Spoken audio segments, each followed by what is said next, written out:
Sorry students, due to some technical issue वो power cut हो चुका एंड उस रिकॉर्डिंग को मैं चाहता था कि पूरा खत्म कर दूं, बट उसमें नहीं हो पाया, इसलिए दूसरा पार्ट वापस से मैं इशू कर रहा हूं आपको। So in this part we are going to learn section 18। ठीक है, सेक्शन 18 करेंगे, उसके बाद जितना भी बचा हुआ है वो भी हम इसी पार्ट में खत्म करेंगे। नाउ सेक्शन 18, सेक्शन 18 ये कहता है कि अगर कुछ स्पेशल सर्कमस्टेंसेस हैं, उन स्पेशल सर्कमस्टेंसेस में आपको क्रेडिट दिया जाएगा, भले ही आपने उसको जब परचेस किया था तब आप रजिस्टर्ड नहीं थे। Even if you are unregistered at the time of purchase, आपको क्रेडिट दिया जाएगा इन सम स्पेशल सर्कमस्टेंसेस।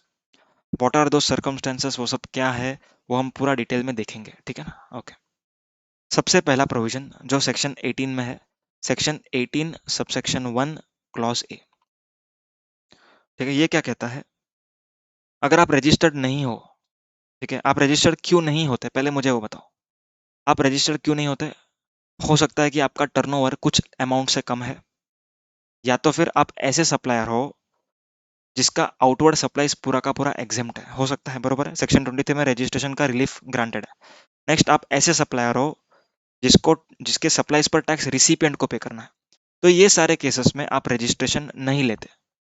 पर अगर किसी कारणवश आपको रजिस्ट्रेशन लेना पड़ रहा है, देन आपको हम क्रेडिट जरूर देंगे on satisfaction of certain condition. ठीक है, क्रेडिट देंगे, कौन से दिन का देंगे वो भी बता रहा हूं मैं, ठीक है।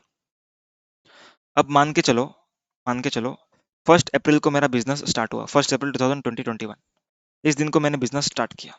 अब मैंने बिजनेस किया किया किया, 1 अक्टूबर 2021 को मेरा टर्नओवर 20 लाख रुपया क्रॉस कर गया।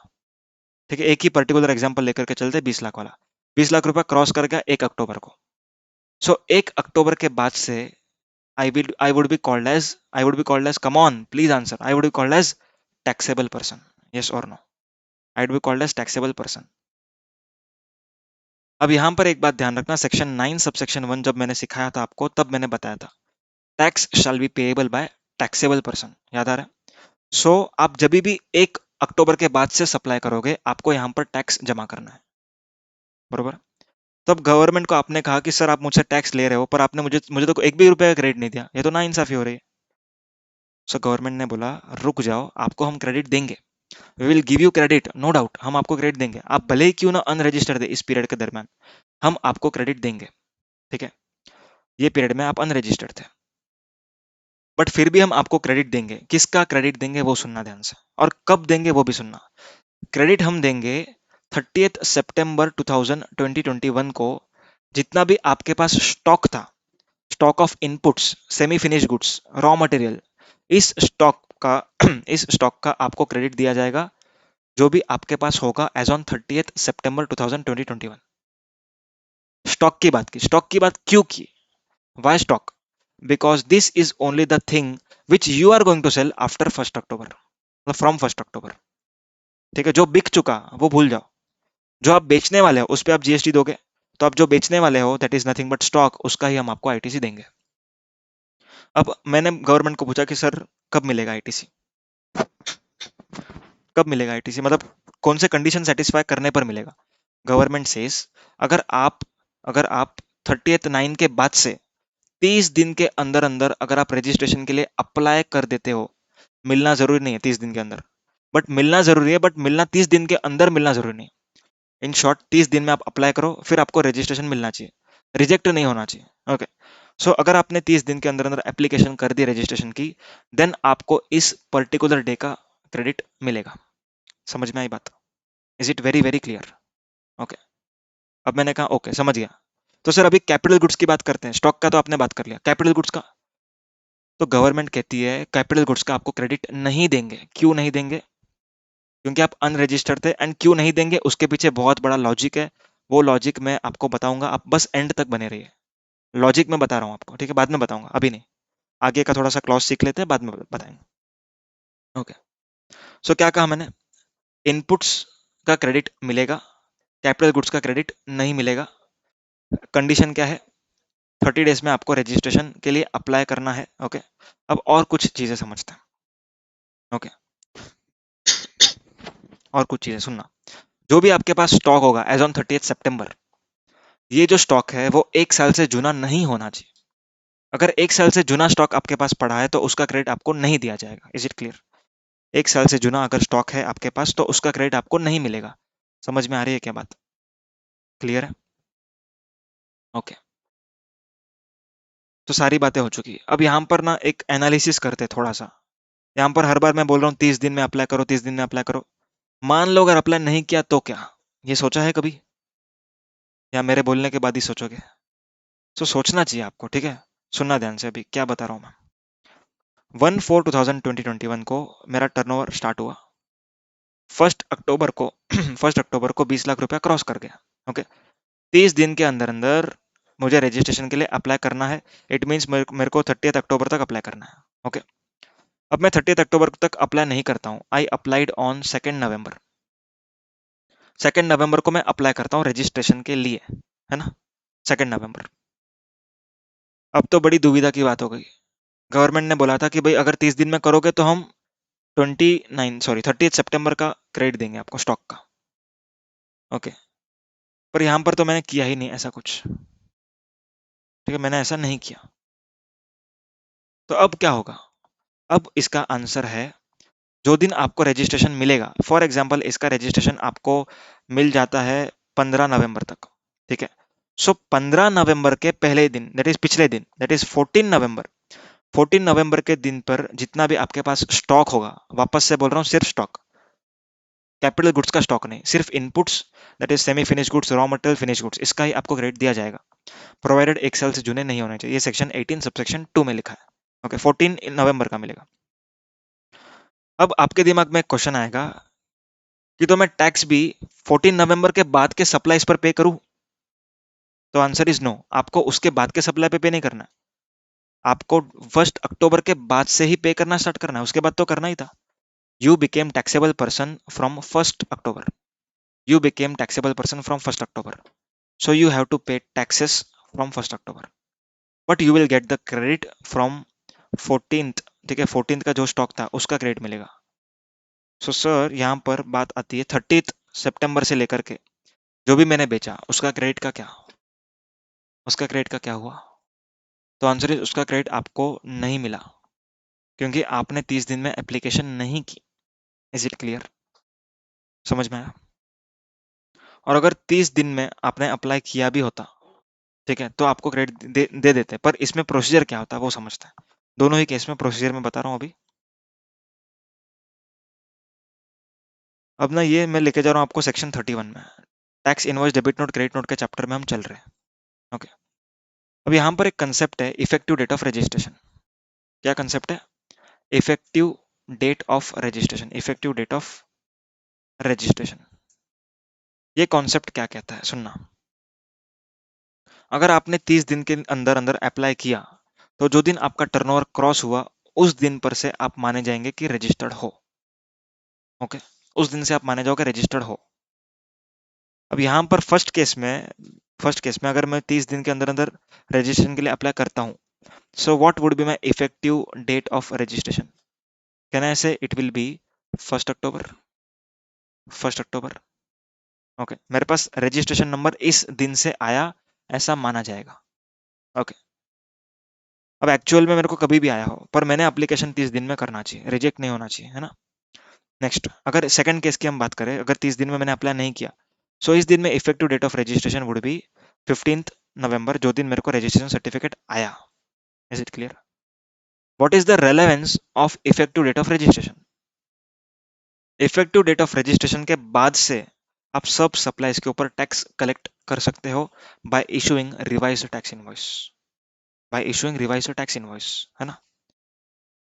तो 1 अक्टूबर को अगर मैंने कुछ सप्लाई किया है, उसके लिए मैंने टैक्स इनवॉइस ऑब्वियसली इशू नहीं किया होगा। क्यों नहीं किया होगा? मेरे पास नंबर नहीं था तब। नंबर तो एट अ लेटर डेट आया, फॉर एग्जाम्पल 20 अक्टूबर को आया, 15 अक्टूबर को आया, ठीक है? सो अगर नंबर आपको बाद में आता है जो भी कोई डेट पर, तो जिस दिन से इफेक्टिव डेट ऑफ रजिस्ट्रेशन है तब से लेकर के actual grant of registration, okay, अगर ये दोनों डेट अलग है तो, सो इस केस में ये डिफरेंशियल पीरियड के लिए आपको रिवाइज्ड टैक्स इनवॉइस इशू करना होता है एंड आपको जीएसटी कलेक्ट कर सकते हो आपके रिसिपिएंट से। अब आपके दिमाग में और एक सवाल आएगा कि सर मेरा कंज्यूमर मुझे क्यों जीएसटी देगा, क्यों जीएसटी देगा? वो तो बोलेगा ना भाई जो दे दिया वो हो गया। तो हो सकता है ऐसा भी कहे वो, पर अगर आपको मालूम है कि आपका टर्नओवर क्रॉस होने वाला है तो आप उसको क्या कहोगे, देखो सर मैं आपको 100 रुपए में गुड्स दे रहा हूँ, पर एक्चुअली ये 118 होगा। क्यों?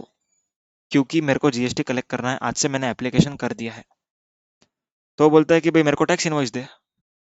मैंने कहा भाई टैक्स इनवॉइस तो है ही नहीं। क्यों नहीं है? क्यों नहीं है टैक्स इनवॉइस? टैक्स इनवॉइस क्यों नहीं है? क्योंकि मेरे पास नंबर ही नहीं है। I have just applied for registration, मेरे पास नंबर नहीं आया है। तो यहाँ पर प्रैक्टिकली कॉन्ट्रैक्ट किस तरीके से होता है? कॉन्ट्रैक्ट में ये कहा जाता है कि आप लोग 100 रुपया अभी दे दो, 18 रुपया होल्ड पे रखो। ठीक है, 18 rupees should be on hold, 18 rupees should be release only when the supplier gives revise tax invoice to the recipient. Is it clear? इस तरीके से प्रैक्टिकली ये केसेस हैंडल किए जाते हैं। समझ में आई बात? ओके। अब बात कर, ये हो गया पूरा। अब बात करते हैं सेक्शन 18 सबसेक्शन 1 क्लॉज बी का। 18(1) ए क्लियर है? एकदम समरी में बताऊं, अगर लायबिलिटी टू रजिस्टर अराइज होती है तो जो दिन लायबिलिटी टू रजिस्ट्रेशन अराइज हुई उसके पिछले दिन का आपको क्रेडिट मिलेगा। किस चीज का क्रेडिट मिलेगा? तो आई कैन से स्टॉक का क्रेडिट मिलेगा। सिर्फ inputs, that is semi finish goods and raw material. Capital goods का क्रेडिट नहीं मिलेगा। क्यों नहीं मिलेगा वो हम बाद में देखेंगे। कंडीशन क्या है? 30 दिन के अंदर अंदर आपको रजिस्ट्रेशन के लिए अप्लाई करना है। एंड एक नॉर्मल सी बात है जो आगे तक अप्लाई करेगी। क्या बात है? आपका स्टॉक 1 साल से जुना नहीं होना चाहिए। ठीक है, क्लियर है? Okay. Coming to section 18(1)(b). 18(1)(b). 18(1)(b) क्या कहता है कि आपने वॉलेंटरी रजिस्ट्रेशन लिया, वॉलेंटरी लिया रजिस्ट्रेशन, आपको किसी ने कहा नहीं, आपका टर्नओवर क्रॉस नहीं हुआ, आपने खुद से लिया। सो इन दिस केस जब भी आपको रजिस्ट्रेशन सर्टिफिकेट मिलता है उसके पिछले दिन आपके पास जितना भी स्टॉक होगा उसका आपको क्रेडिट दिया जाएगा। क्लियर है? क्योंकि आप ऑब्वियसली उस स्टॉक को बेचने वाले हो। यहाँ पर आपको स्टॉक का क्रेडिट मिलेगा पर आपको कैपिटल गुड्स का क्रेडिट नहीं मिलेगा। Is it clear? Capital goods का क्रेडिट आपको नहीं मिलने वाला। समझ में आई बात? Next, composition person. अगर आप कंपोजिशन स्कीम में थे, आप नॉर्मल स्कीम में जा रहे हो, रेगुलर स्कीम में, तो रेगुलर स्कीम में जब जा रहे हो, क्यों जाते हो? आपका टर्नओवर 1.5 करोड़ क्रॉस कर गया या तो 75 लाख क्रॉस कर गया। तो 1.5 करोड़ क्रॉस करने के पिछले दिन जितना भी आपके पास स्टॉक था गुड्स का, नॉट कैपिटल गुड्स, गुड्स का पूरा क्रेडिट मिलेगा 100%। और अगर आपके पास कैपिटल गुड्स था देन आपको क्रेडिट मिलेगा आफ्टर रिड्यूसिंग 5% पर क्वार्टर और पार्ट देयर ऑफ। इतना माइनस करना पड़ेगा। ओके।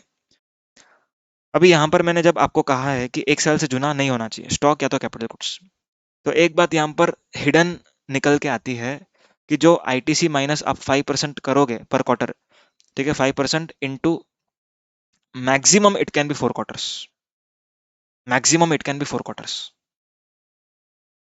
कैसे सर? मैंने कहा कि 1 साल से जुना नहीं होना चाहिए, 1 साल में होते हैं 4 क्वार्टर। अगर 4 क्वार्टर से जुना है तो आपको आईटीसी मिलने भी नहीं वाला था। तो यहाँ पर एक बात समझना, 20% आपको रिडक्शन करने मिलेगा, उससे ज्यादा आपको रिडक्शन नहीं करना है। क्लियर है? समझ में आई बात? अब क्रेडिट कौन से दिन का मिलेगा? जो दिन आपका 1.5 करोड़ क्रॉस हुआ उसके पिछले दिन का। कौन सा क्रेडिट मिलेगा? स्टॉक का मिलेगा एंड कैपिटल गुड्स का मिलेगा आफ्टर रिड्यूसिंग 5% पर क्वार्टर और part there of. Okay. Next, supplies of a registered exempt supplier. Registered exempt supplier, ये वर्ड रजिस्टर्ड इतना बोल्ड क्यों किया और इतना जोर से क्यों चिल्लाया वो मैं आपको बताऊंगा।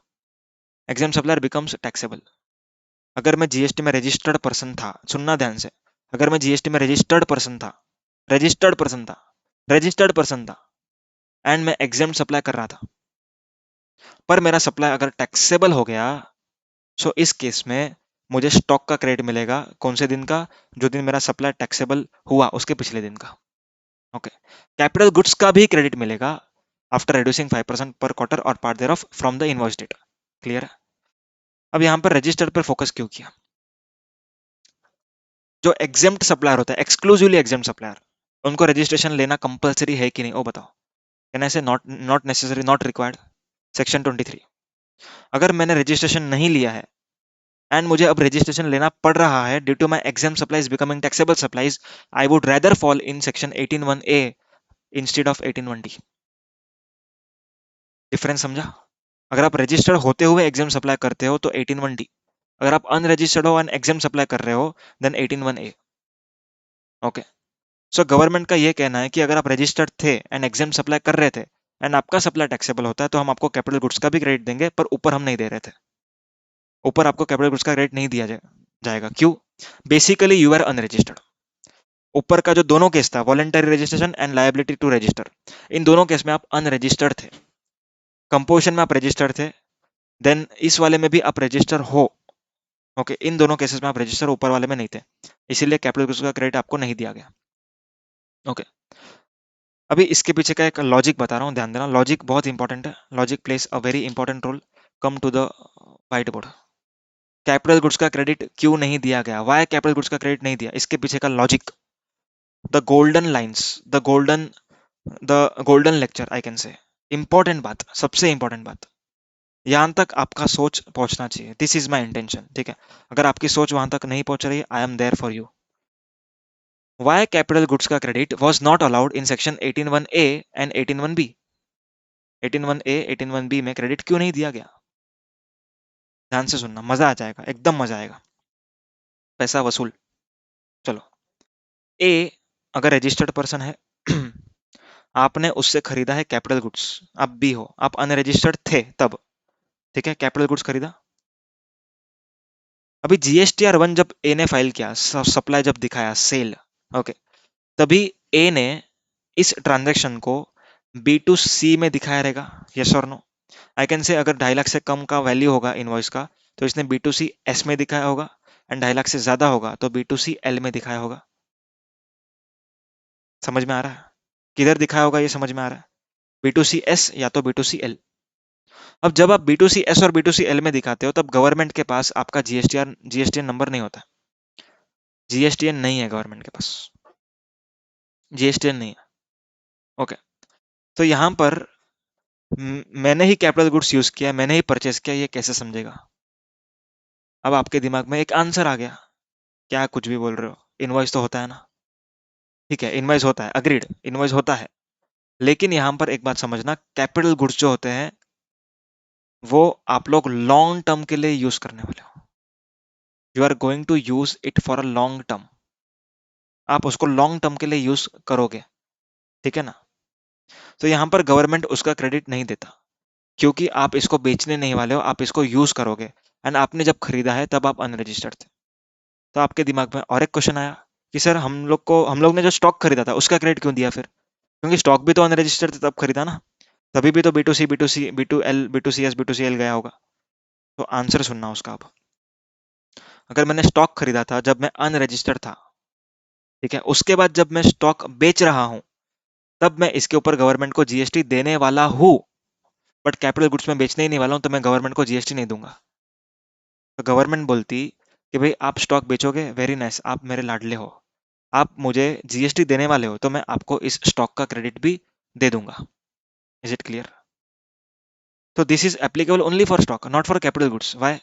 Because you are unregistered, government के पास आपका कोई डिटेल है ही नहीं, आपके पास है नहीं है कुछ भी, क्या पता, ओके, मालूम ही नहीं है।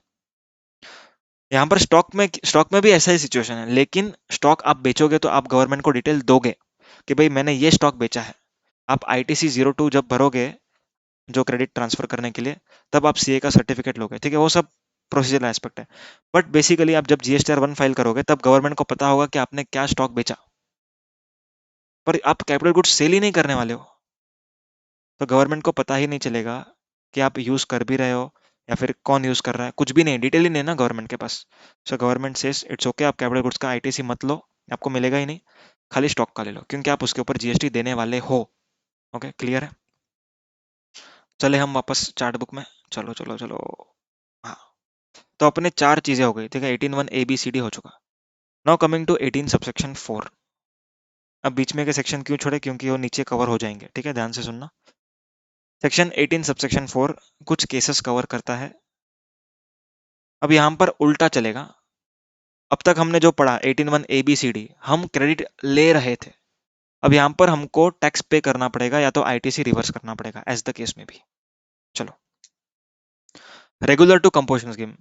अब मेरा बिजनेस बहुत डाउन हो गया, मैं बोलता हूँ कि यार मेरा सेल नहीं होगा 1.5 करोड़ से ज्यादा, कंपोजिशन में चले जाता हूँ। चलो कंपोजिशन में, तो जब आप रेगुलर में थे तब आपने बहुत मजे किए ITC लेकर के, पर कंपोजिशन पर्सन को as per section 10 subsection 4 credit नहीं दिया जाता है।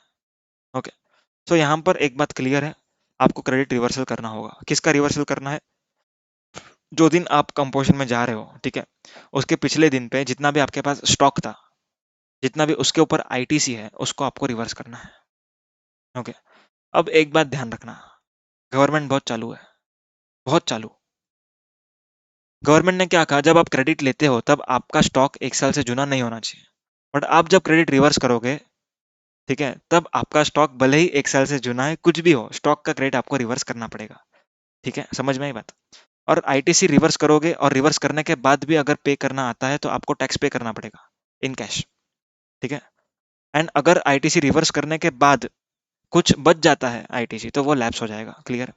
Next, taxable to exempt supply. मेरा प्रोडक्ट टैक्सेबल था, मैंने रजिस्ट्रेशन लिया था, जीएसटी पे कर रहा था, पर अब मेरा प्रोडक्ट एग्जेम्प्ट हो गया, तो यहाँ पर मुझे कुछ भी क्रेडिट अभी नहीं मिलना चाहिए, बरोबर है? तो गवर्नमेंट कहता है कि स्टॉक का क्रेडिट आपको रिवर्स करना पड़ेगा। कैपिटल गुड्स का मैं तीनों का केस एक साथ बात करूंगा, अभी सिर्फ आप स्टॉक की बात समझ लो, कैपिटल गुड्स तीनों का एक साथ देखेंगे। तो इसका रिवर्सल करना पड़ेगा, कैंसिलेशन ऑफ रजिस्ट्रेशन। ठीक है, जो दिन आपका कैंसिलेशन हो रहा है, कैंसिलेशन ऑर्डर के पिछले दिन का जो भी स्टॉक है, उसका क्रेडिट आपको रिवर्सल करना पड़ेगा, स्टॉक के ऊपर का आईटीसी को। अब बात करते हैं इन तीनों के कैपिटल गुड्स की। आप रेगुलर स्कीम में थे, कैपिटल गुड्स का आईटीसी लिया था, टैक्सेबल सप्लाई कर रहे थे, आईटीसी लिया था, कैंसिलेशन ऑफ रजिस्ट्रेशन हो रहा है, तो जब रजिस्ट्रेशन एक्टिव था तब आईटीसी लिया था। तो अब जब आप लोग इन स्कीम्स में नहीं रहोगे, आप गवर्नमेंट के लाडले नहीं रहोगे, तो गवर्नमेंट भी आपको कुछ भी बेनिफिट नहीं देगा एंड आपसे रिवर्सल करवाएगा। अब क्वेश्चन ये अराइज होता है कि कैपिटल गुड्स का रिवर्सल करे तो कैसे करें? आंसर इज, अगर आप रेगुलर स्कीम में थे, ओके, बाद में आप कंपोजिशन में आ रहे हैं, ओके, फॉर एग्जाम्पल आपने कैपिटल गुड्स यहाँ पर यूज किया 20 महीने के लिए एंड यहाँ पर बचा हुआ लाइफ यूज करोगे, दैट इज 40 मंथ्स। तो गवर्नमेंट बोलता है कि 40 मंथ्स का आईटीसी आप रिवर्स करो। For example 54,000 was your total ITC, then 54,000 into 40/60, इतना आपको आईटीसी रिवर्स करना पड़ेगा on the basis of useful life in months. यहाँ पर 5% पर क्वार्टर का कंसेप्ट अप्लाई नहीं करोगे ही नहीं आप। क्यों?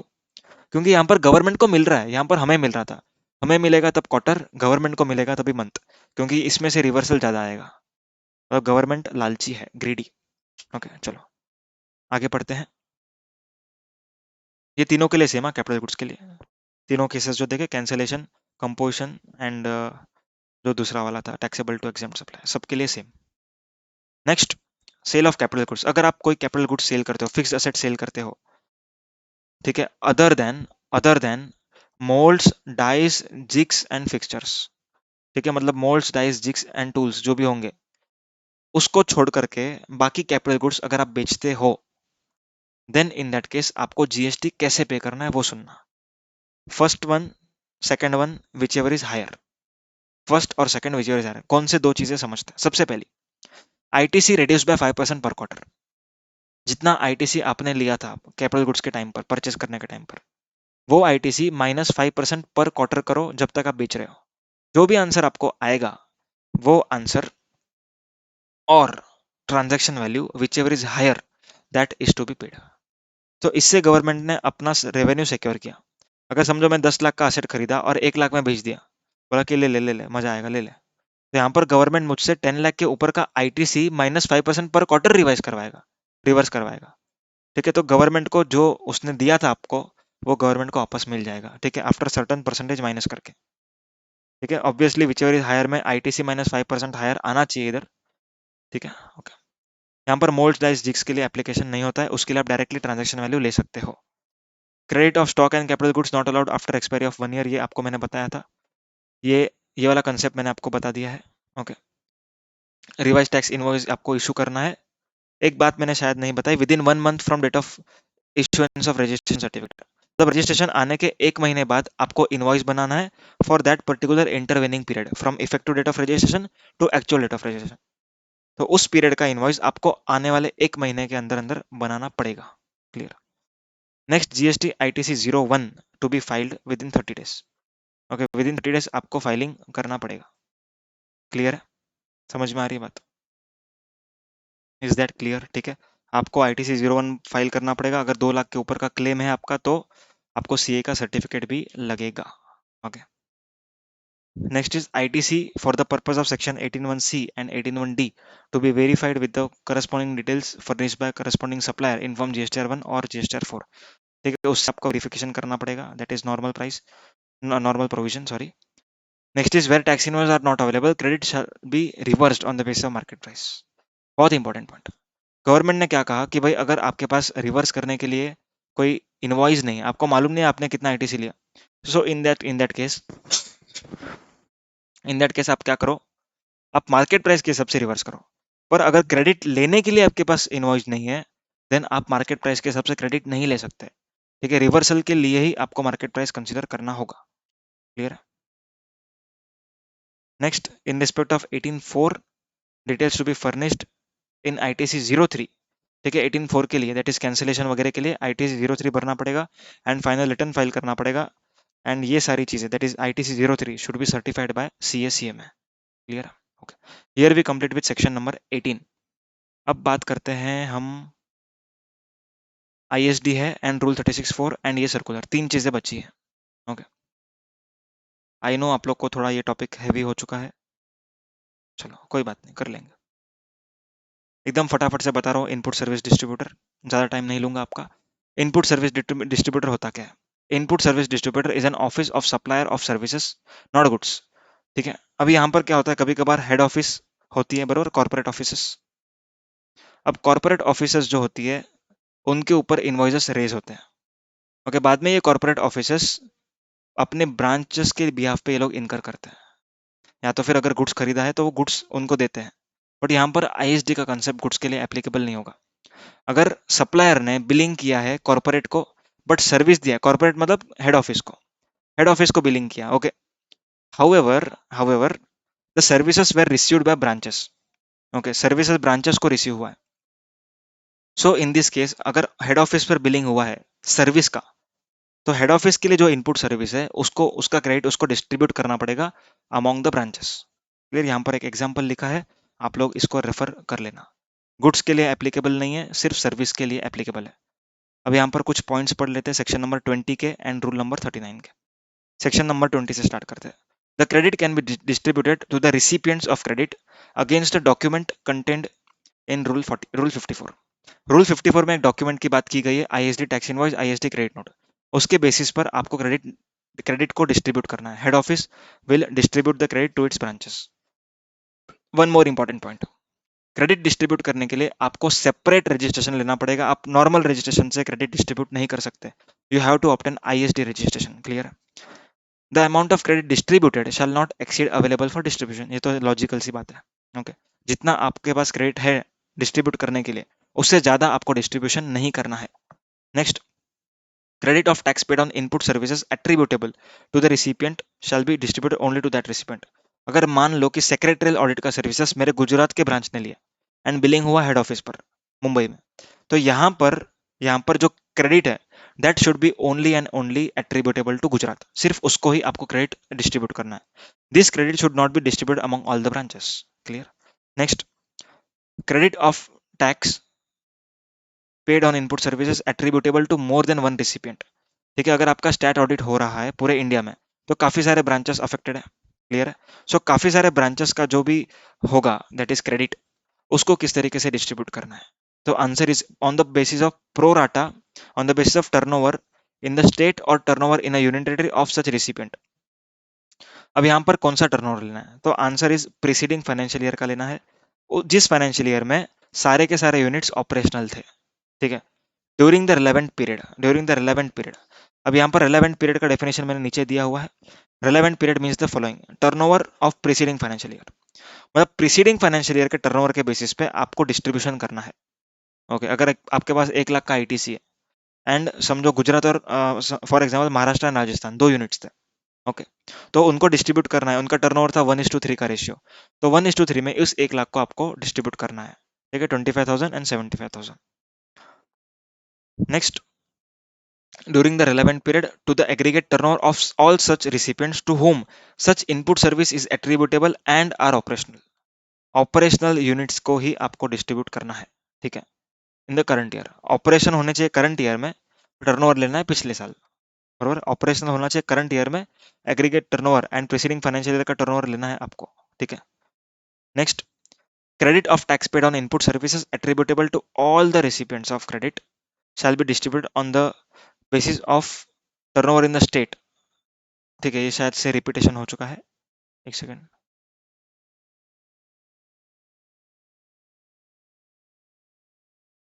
pro rata basis in the state or union territory to the aggregate of such turnover of all the recipients, okay, ठीक है, ये रिपीटेशन ही है, ओके, यहाँ पर आप इसको इग्नोर कर सकते हो।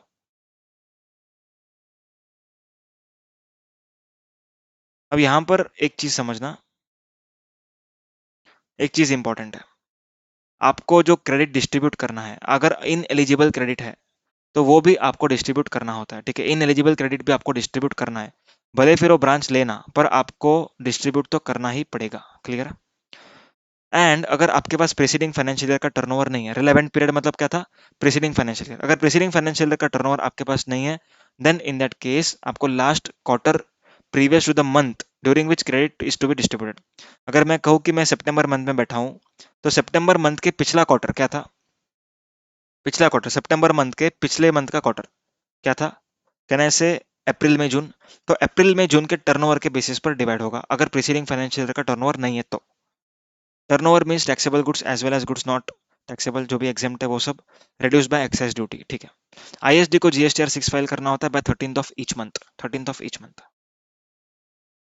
अभी मैनर ऑफ डिस्ट्रीब्यूशन, डिस्ट्रीब्यूशन किस तरीके से करेंगे ध्यान देना, मैंने आप लोग को बताया प्रोपोर्शन में, प्रोपोर्शन कैलकुलेट करने का ये लोगों ने फॉर्मूला बनाया है, फॉर्मूला इज वेरी नॉर्मल, ठीक है, ये रिसिपिएंट का टर्नओवर, ये टोटल टर्नओवर और ये टोटल क्रेडिट, ठीक है, रिसिपिएंट का टर्नओवर, टोटल टर्नओवर, एंड ये है क्रेडिट जो डिस्ट्रीब्यूट करना है टोटल। सो आंसर जो आएगा that is the credit to be distributed, okay.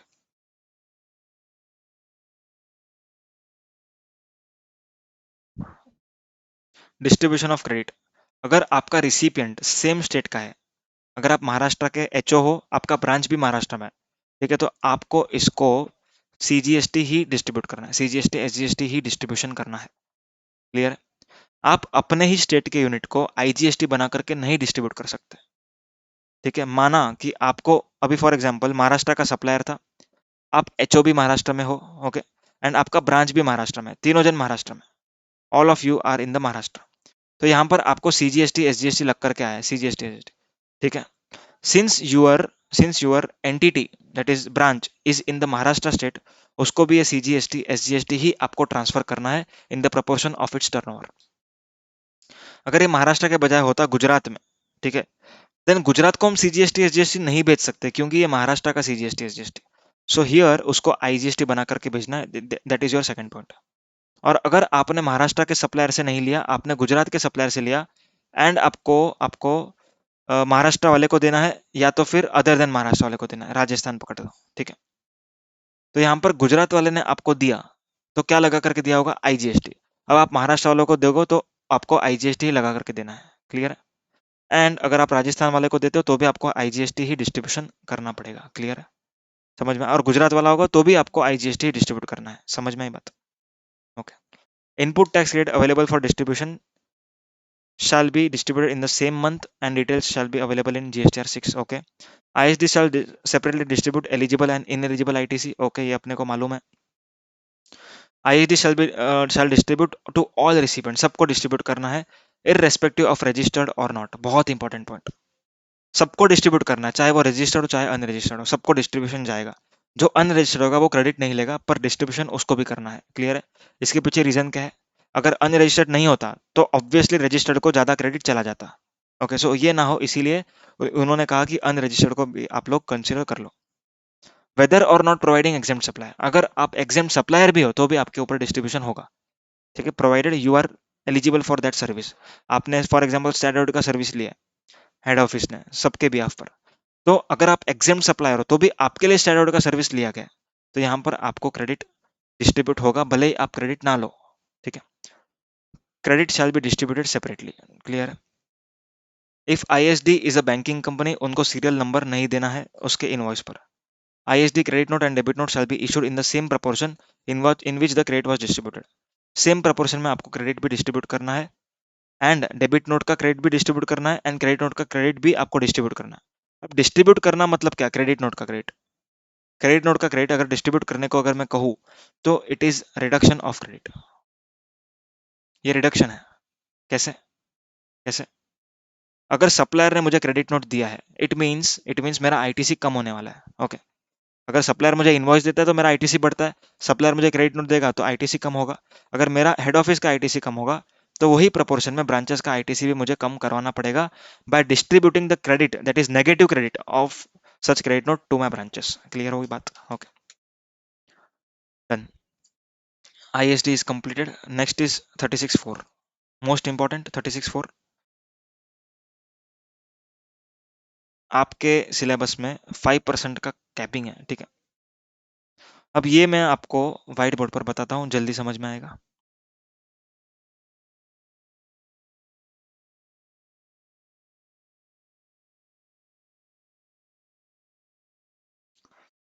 अब यहाँ पर क्या कहते हैं, रूल 36.4। रूल 36.4 ये कहता है कि अगर आपके सप्लायर ने GSTR1 फाइल नहीं किया, अगर आपके सप्लायर ने GSTR1 फाइल नहीं किया, ओके, GSTR2 में आपको डिटेल्स नहीं दिख रही है, okay, so in this case आपका जो क्रेडिट होगा, ठीक है, जो रिसिपेंट का क्रेडिट होगा, it will be restricted to the 105% of eligible credit appearing in 2A, of eligible credit appearing in 2A। इसका क्या मतलब हुआ? सबसे पहली बात समझो, एलिजिबल क्रेडिट का क्या मतलब है। एलिजिबल मतलब ऐसा क्रेडिट जो आप एनी वेज एलिजिबल थे। ठीक है, ध्यान से सुनना। अगर आपने मोटर व्हीकल का सर्विस लिया और आपको इसका क्रेडिट नहीं मिलने वाला है सेक्शन 17(5) के हिसाब से, सो वो चीज अगर 2A में दिख रही है तो भी आपको 105% कंप्यूट करने में नहीं कंसिडर करना है। क्लियर है? समझ में आई ये बात? ओके, सो फॉर एग्जाम्पल मैं यहाँ पर कुछ एग्जाम्पल लिख रहा हूँ, A B C D E F G, ये कुछ सप्लायर्स हैं, ठीक है ना। अब यहाँ पर ध्यान देना, इसने GSTR1 फाइल किया, ओके, ये एलिजिबल सर्विसेज दे रहा था, GSTR1 इसने फाइल किया, ओके, ये एलिजिबल, ये एलिजिबल, ये इनएलिजिबल था, ओके, ये इनएलिजिबल था। अब ई ने मुझे गुड्स बेचा है, यूएस का बंदा है ये, बरोबर ना, इसने मुझे इंपोर्ट ऑफ गुड्स बेचा है, मतलब गुड्स बेचा है मेरे लिए, वो इंपोर्ट ऑफ गुड्स है। एफ, इसने मुझे ऐसा सर्विस दिया जो आरसीएम में टैक्सेबल है, ठीक है, तो ये इंपोर्ट ऑफ सर्विस हो सकता है या जीटीए हो सकता है, लीगल हो सकता है, कुछ भी हो सकता है, ठीक है, सर्विसेज, ठीक है। और ये फॉर एग्जांपल मेरा आईएसडी है, ठीक है, इसने मुझे क्रेडिट डिस्ट्रीब्यूट किया था। अब यहाँ पर ध्यान से समझना, बहुत इंपॉर्टेंट डिस्कशन। अब यहाँ पर मैं कहता हूँ कि ए ने मुझे 100 का क्रेडिट दिखाया, क्रेडिट 100 का दिखाया, तो बी ने 50 का दिखाया, सी ने 20 का दिखाया, ओके, और डी ने दिखाया है 10 का। एंड इन लोगों ने रिटर्न फाइल किया है, बी ने रिटर्न फाइल किया, ठीक है, सी ने भी रिटर्न फाइल किया, डी ने भी रिटर्न फाइल किया, सबने रिटर्न फाइल कर लिया, सबने रिटर्न फाइल किया। अब यहाँ पर एक बात ध्यान देना, जीएसटीआर 2A में आपको कुछ चीजें नहीं दिखती। There are few things which do not appear in GSTR 2A। ऐसा चीज जिसमें सेक्शन 37 के हिसाब से सप्लायर को डिटेल्स फर्निश नहीं करनी होती, ठीक है, जैसे import of goods. Import of goods का क्रेडिट बिल ऑफ एंट्री के बेसिस पर मिलता है, तो अगर बिल ऑफ एंट्री आपके पास अवेलेबल है, आप उसका क्रेडिट ले लो, आपको 2A में वैसे भी नहीं दिखेगा, ठीक है। So even if it is not appearing in 2A, आपको 100% क्रेडिट दिया जाएगा। Same applies for RCM and same applies for ISD. और क्या एग्जाम्पल हो सकता है? कैन आई से री अवेलमेंट ऑफ क्रेडिट। जिस सप्लायर को आपने 180 दिन में पैसा नहीं दिया एंड आप अगर उसका क्रेडिट लेते हो, तो आपको इस पर्टिकुलर मंथ में 2A में नहीं दिखेगा, आपको उस मंथ में दिखेगा जिस मंथ में उसने सेल किया था। तो इस मंथ में नहीं दिख रहा तो मैं क्रेडिट ना लूं? आंसर इज नो, आप क्रेडिट ले सकते हो। क्लियर है? सो आंसर इज आप क्रेडिट कितना ले सकते हो? सो 105% ऑफ एलिजिबल क्रेडिट। अब यहाँ पर इतने मुझे 2A में दिख रहे हैं, ठीक है, ये चारों लोग 2A में दिख रहे हैं, पर अभी मैं समझता हूँ कि मेरे पास इनवॉइसेस काफी ज्यादा थे इनसे, पर 2A में इतना दिख रहा है, ठीक है, तो मैक्सिमम क्रेडिट में कितना ले सकता हूँ? मैक्सिमम क्रेडिट कितना ले सकता हूँ? एलिजिबल वाले, ठीक है, एलिजिबल वाले ये एलिजिबल वाले, ठीक, रेंट कैप वाला जो था वो इन एलिजिबल, एलिजिबल वाले, ठीक है, प्लस 5%। ये तो मैं वैसे ही पूरा पूरा ले सकता हूँ 100% विदाउट अपियरिंग इन टू है। सो इसका टोटल मारो तुम लोग, कितना आ रहा है देखो, 100 plus 50 plus 20 into 105%, that is 178.5, 178.5 plus, अगर इंपोर्ट ऑफ गुड्स के ऊपर मेरा क्रेडिट था फॉर एग्जांपल 30 रुपीज, आरसीएम पे था मेरा 5 रुपीज, एंड आईएसडी ने मुझे डिस्ट्रीब्यूट किया है, ठीक है, आईएसडी ने मुझे डिस्ट्रीब्यूट किया 2 रुपया, तो कितना हो 35 + 2 37। सो कहना से टोटल मुझे 215.5 इतना क्रेडिट मिल सकता है, और एक्चुअल जितना मेरे पास बिल है विच एवर इज लोअर, और एक्चुअल इनवॉइसेस वाला, ठीक है, एक्चुअल इनवॉइस के बेसिस पे जो भी आ रहा है which ever is lower would be my eligible credit. समझ में आया? क्लियर है? अब यहाँ पर क्वेश्चन 2-3 अराइज हो रहा है, 2-3 क्वेश्चन है। कौन सा क्वेश्चन? क्या इस सर्कुलर को या इस रूल 36(4) को हमको इनवॉइस वाइज चेक करना है, पार्टी वाइज चेक करना है, या टोटल बेसिस पे चेक करना है? Answer is not invoice wise, not supplier wise, but on consolidated basis, that is total total, मतलब सबका टोटल करो एंड 105% निकालने का, ठीक है, टोटल करके 105% निकालना है। समझ में आई बात? एक और एग्जांपल लेता हूं, एक और example, A B C D E F, okay, return status, return जिसने जिसने फाइल किया है वो देख लो, 1 2, इसने नहीं किया, इसने नहीं किया, इसने किया, इसने नहीं किया, ओके। अब क्रेडिट मतलब परचेस किया है मैंने पर रिटर्न फाइल नहीं किया, क्रेडिट कितना कितना है, 100 है, 20 है, 35 है, 50 है, 60 है, 70 है, okay. Type of purchase, type of purchase, अब मैं कहता कि ये है एलिजिबल, ई मतलब एलिजिबल, आई मतलब इन एलिजिबल, ठीक है, एंड अगर आईएसडी इंपोर्ट ऑफ गुड्स होगा तो मैं उसको अलग से लिखूंगा, ठीक है, ये इन एलिजिबल, ये एलिजिबल, ये भी एलिजिबल, ठीक है, ये एलिजिबल, ये भी एलिजिबल, बट आरसीएम है। अब मुझे कंप्यूट करके बताओ कितना क्रेडिट मैं ले सकता हूँ। सो कहना है से सबसे पहले मुझे चेक करना है कि एलिजिबल कितने हैं, ओके। एलिजिबल है ये, ठीक है, एक, एक, फिर ये 2, एक सेकेंड, ऐसा नहीं, आपको सबसे पहले चेक करना है कि यहाँ पर जो क्रॉस मारे हैं, ये जो क्रॉस मारे हैं ना मैंने, जिसने रिटर्न फाइल नहीं किया, तो क्या उनका सप्लाईज उस स्पेसिफाइड कैटेगरी में आता है क्या? उस स्पेसिफाइड कैटेगरी में मतलब ISD invoice, RCM invoice, import of goods, उसमें आ रहा है क्या, पहले वो चेक करो इन तीनों का। ई का नहीं आ रहा है, ठीक है, ई का नहीं आ रहा है, सॉरी ई नहीं, ये सी है, सॉरी सी, सी का नहीं आ रहा है, डी का भी नहीं आ रहा है, पर एफ का आ रहा है क्योंकि आरसीएम वाला है, मतलब इसके लिए मुझे पूरा का पूरा 70 का क्रेडिट मिलेगा। क्लियर है? Okay, 70 full, 70 into 100%, 70 into 100%। Next है ये जो 2A में दिख रहा है, ये रहा, ठीक है, रिटर्न किसने किसने फाइल किया, 1 2 3, 3 लोगों ने रिटर्न फाइल किया, ओके। अब यहां पर मुझे लिखना है 100, ठीक है, ये इन एलिजिबल है, मैंने इधर टिक तो मारा, रिटर्न फाइल किया है पर ये इन एलिजिबल है, तो यहां पर मुझे 20 रुपया नहीं लिखना है। Is it clear? Eligible credit का 105 करना है, एलिजिबल क्रेडिट मतलब ये इन एलिजिबल है, इसके लिए यहां पर नहीं लिखा, ये एलिजिबल तो है पर इसने रिटर्न फाइल नहीं किया, ये भी एलिजिबल है पर रिटर्न फाइल नहीं किया, ये एलिजिबल है एंड इसने रिटर्न भी फाइल किया है, ओके, रिटर्न फाइल किया है, तो 60 रुपीज, ओके। तो अभी इन लोग का जो है 1 और 2, जिसका मैंने फुल स्टॉप और सर्कल मारा है, इन लोग का जो क्रेडिट है मुझे रेस्ट्रिक्ट हो जाएगा up to the 105% of those who have filed the returns. तो इन लोग का टोटल करो कितना आ रहा है, 160 इंटू 105%, ओके, जो भी आंसर आएगा 160 इंटू 105%, 168 प्लस ये 70 रुपीज तो मुझे पूरा क्रेडिट मिलेगा।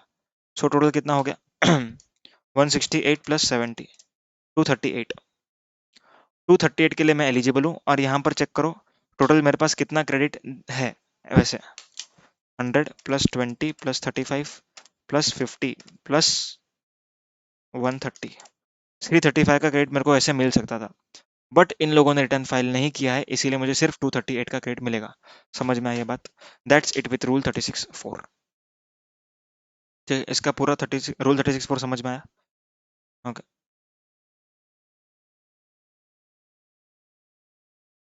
ये पूरा एक्सप्लेनेशन मैंने वही लिखा है, ठीक है ना? इन शॉर्ट, अगर 95.23% के सप्लायर्स अगर मेरा रिटर्न फाइल करते हैं तो मुझे पूरा 100% क्रेडिट मिलता है। ओके। क्यों ऐसा? 95.23 कैलसी लो, 95.23 प्लस 5% करो, आंसर 100 आएगा। ठीक है, मतलब अपर कैप मैंने जो रेस्ट्रिक्शन है वो लगा करके चेक किया है। अब बात करते हैं एक सर्कुलर की, जो डीमर्जिंग के केस में काम आता है। डीमर्जर, बिजनेस रीऑर्गेनाइजेशन, ये सब में। अब ये सर्कुलर जो है वो क्लैरिफाई करना ये चाह रहा है कि आपको जब डीमर्जर होते हो, बरोबर, मतलब आपकी यूनिट्स आपसे अलग होती हैं, तो आपको उनको आईटीसी का प्रोपोर्शन देना होता है in the proportion of assets. Okay, assets के प्रोपोर्शन में आपको उनको देना होगा ना। For example, for example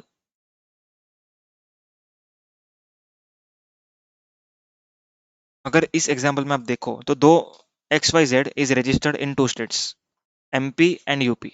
2 state में रजिस्टर्ड है। उसका value of assets is rupees 100 crore, उसका वैल्यू रुपीज 100 करोड़ है, while its assets in the states of UP and MP are 60 and 40। ठीक है, 60 and 40 है। ओके, मतलब टोटल वैल्यू ऑफ असेट्स 100 है, उसका बाइफर्केशन हम अगर करें तो MP में 60 है एंड यूपी में 40 है। क्लियर? तो अब यहाँ पर क्या हो रहा है कि एक पार्ट डीमर्जिंग हो रहा है। It demerges a part of its business to company ABC. ABC को उसने डीमर्ज किया है, एबीसी को उसने पार्ट दिया है अपने इसमें से डीमर्ज करके। ठीक है, तो अब समझते हैं किस तरीके से ये करना है। अब यहाँ पे ये लोग ये कहते हैं कि जो डीमर्जिंग हो रहा है, ठीक है, as a part of demerger, assets of XYZ amounting to 30 CR are transfer to company ABC in the state of MP। मतलब MP में 30 करोड़ का असेट्स दिया गया है एबीसी को, जो नया कंपनी फॉर्म होने वाला है ना। ठीक है, XYZ ने ट्रांसफर किया तो नया कंपनी बनने वाला है। ओके, तो नया कंपनी जो है उसका MP वाली स्टेट को, या MP वाले स्टेट का 30 करोड़ का असेट जाएगा। 30 करोड़ का असेट जाएगा। ओके, अब यहाँ पर देखोगे आप अगर आगे तो, while assets amounting to 10 CR are transfer to UP. ठीक है, यूपी को ट्रांसफर हो रहा है। अब यहाँ पर जो आईटीसी है, अनयूटिलाइज आईटीसी, उसको भी हमको ट्रांसफर करना है। तो क्वेश्चन ये अराइज होता है कि जो एमपी वाली स्टेट को ट्रांसफर हो रहा है, तो ये 30 अपॉन हम 100 लें कि 30 अपॉन एमपी के टोटल असेट्स लें। क्वेश्चन क्या था? 30 एसेट ट्रांसफर हो रहा है, बरोबर है। एमपी के टोटल असेट्स कितने हैं? 60। एंड पूरे XYZ के टोटल असेट कितने हैं? 100। मतलब 100 में से 30 दे रहा हूं मैं, पर MP में दे रहा हूं। So I will consider 30/60 and not 100, because यहां पर नीचे डिनोमिनेटर होना चाहिए उस स्टेट के टोटल असेट्स, उस स्टेट के टोटल असेट्स। ठीक है, 30/60 एंड सिमिलरली यूपी के केस में 40 बाय नहीं 10/40। ठीक है, 10 वहां पर जा रहे हैं ना, यहाँ पर देखो 10 is going over there and 40 total assets है। ठीक है, यहाँ पर अगर मैं एक चार्ट बना लूँ, MP यूपी। ओके, MP में टोटल 60 है, यूपी में 40 है एंड टोटल 100 है। ओके, अब यूपी MP में मैं दे रहा हूँ 30 एंड यूपी में मैं दे रहा हूँ 10। तो यहाँ पर क्वेश्चन ये अराइज हुआ कि भाई 30/100 किया जाए या 30/60 किया जाए for the purpose of transferring unutilise input tax credit. Unutilise ITC होगा ना MP के पास, अब वो ट्रांसफर कितना करेंगे? आंसर 30/60, 50% हम ट्रांसफर कर देंगे। क्लियर? अब ये जो रेशियो हमने लगाया, ठीक है, ये जो रेशियो हम लगा रहे हैं वो कौन से केसेस में लगाना है? ठीक है, कौन से केसेस में लगाना है? डीमर्जिंग, बिजनेस रीऑर्गेनाइजेशन, ये सारे केसेस में। ओके, अब GST ITC 02 जो हम फाइल करते हैं to transfer unutilize ITC in case of demerger, ठीक है, वो किस तरीके से आपको लगाना है? मतलब कौन से स्टेट्स में ये फाइल करना है? आंसर इज ऐसे स्टेट में जिसमें ट्रांसफरी और ट्रांसफर दोनों रजिस्टर्ड हो। तो यहाँ पर ABC MP में भी है एंड XYZ भी MP में है, तो transfer both are in MP, तो यहाँ पर MP में भी फाइल होगा। ठीक है, next, formula is applicable for not only for demerger but also for business reorganisation. ठीक है, ये तो क्लियर है। Whether ratio of value of assets as prescribed under proviso to rule 41(1) shall be applied in respect of each heads. सब head में apply करना है अपने को, ये रेशियो की कैसे करना है? तो इसका आंसर है टोटल अपने को आईटीसी निकालने का। ओके ओके, टोटल आईटीसी क्या क्या, सीजीएसटी एसजीएसटी आईजीएसटी का टोटल, वो टोटल इनटू जो हमने परसेंटेज अभी निकाला, दैट परसेंटेज। ठीक है, जो भी आंसर आएगा, ठीक है, that answer has to be distributed, that answer has to be distributed. ठीक है, अब डिस्ट्रीब्यूशन करने के टाइम पर आपको चेक करना है कि आपके पास उतना बैलेंस है क्या। अगर मान लो एग्जांपल नीचे दिया है, पर मैं आपको एक एग्जांपल दे रहा हूँ, व्हाइट बोर्ड पे आ जाओ।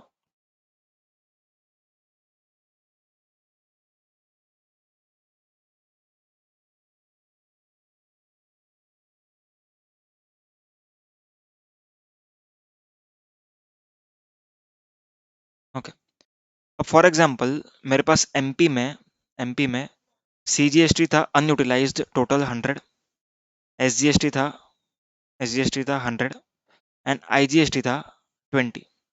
ओके, इस तरीके से था and proportion was for example 30/60। So question ये अराइज हुआ कि 30/60 दैट इज 0.5। तो 30/60 जो रेशियो है वो हमको 100 के ऊपर अप्लाई करना है, इसके ऊपर अप्लाई करना है, इसके ऊपर अप्लाई करना है, ऐसा करना है, या फिर इसका टोटल करके दैट इज 220 के ऊपर 0.5% करके जो आंसर आएगा दैट 0.5, खाली 0.5 और 50% वॉट एवर इट इज, 110 रुपया। सो 110 मुझे किसको ट्रांसफर करना है? To the new entity. Okay, अब ध्यान देना, अब 110 मैं अपने डिस्क्रिप्शन पे दे सकता हूँ, अपने डिस्क्रिप्शन पे डिस्ट्रीब्यूट कर सकता हूँ। अगर मान लो मुझे ऐसा करना है, 100 पूरा का पूरा सीजीएसटी भेज देता हूँ एंड जो 10 रुपया है वो आईजीएसटी भेज देता हूँ, तो मैं ऐसे भेज सकता हूँ। क्लियर है? ऐसा जरूरी नहीं है कि ये जो प्रपोर्शन है वो हर एक टैक्स हेड पर लगना चाहिए। ठीक है ना? क्लियर है? Okay, next.